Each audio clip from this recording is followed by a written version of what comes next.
બાદ આપનું સ્વાગત છે। સુરતમાં ટોલ મુદ્દાને લઈને ફરી આંદોલનના ભણકારા વાગી રહ્યા છે, ત્યારે કામરેજ અને ભાટિયા ટોલ નાકા પર સ્થાનિકો દ્વારા વિરોધ કરવામાં આવ્યો હતો।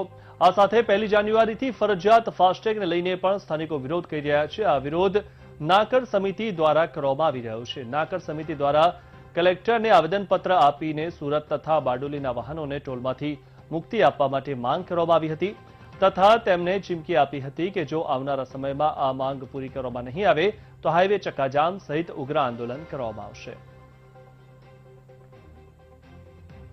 1 જાન્યુઆરીથી ફાસ્ટેગ શરૂ થશે અને ભાટિયા અને કામરેજ ટોલનાકા પર ફરી પાછો ટોલ લેવાની શરૂઆત થશે, જેને લઈને નાકર સમિતિ દ્વારા જે છે આજે કલેક્ટરને એક આવેદનપત્ર આપવામાં આવી રહ્યું છે। જે આવેદનપત્ર આપ્યા છે નાકર સમિતિના સદસ્યો, આપણે દર્શનભાઈ સાથે વાત કરીએ। દર્શનભાઈ, આજે આવેદનપત્ર આપવા માટે આવ્યા છો, શું કહેશો? ખાસ કરીને સુરત જિલ્લામાં કામરેજ અને ભાટિયા ખાતે 2 ટોલનાકા આવેલા છે।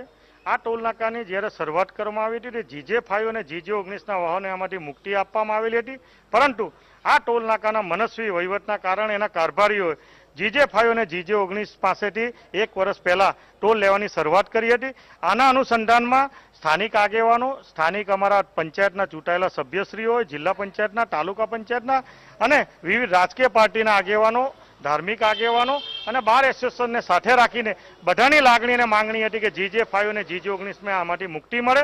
અમે લડતની શરૂઆત કરેલી નાકર સમિતિ દ્વારા। વહીવટી તંત્ર અને રાજ્ય સરકારે અમારી લાગણી અને માંગણી સમજીને આમાંથી લોકોને, સ્થાનિકોને મુક્તિ આપી હતી। ફરીવાર આ જ્યારે 1 તારીખથી ફાસ્ટેગનો અમલ કરનાર છે, એ અનુસંધાનમાં આજે માન્ય કલેક્ટરશ્રીને અમે એક રજૂઆત કરવા આવ્યા છે કે આ જે બાબત છે, આજે કોરોનાના કારણે છેલ્લા 8 થી 9 મહિના થયા તમામ ધંધા ઉદ્યોગો, સ્થાનિકોને આજે ધંધા ઉદ્યોગ પડી ભાંગ્યા છે। લોકોની પાસે આજે પૈસા નથી, તે પ્રમાણે આ વાહન ચાલકોને GJ5 અને GJ19ને આમાંથી મુક્તિ મળવી જોઈએ, એ પ્રકારની અમારી લાગણી અને માંગણી છે। આવનારા દિવસોમાં અમારી લાગણી અને માંગણી સ્વીકારવા ના આવે તો અહિંસક રીતે અમે બધા ભેગા થઈને આ લડતના મંડાણ ફરીવાર ચાલુ કરવાના છે।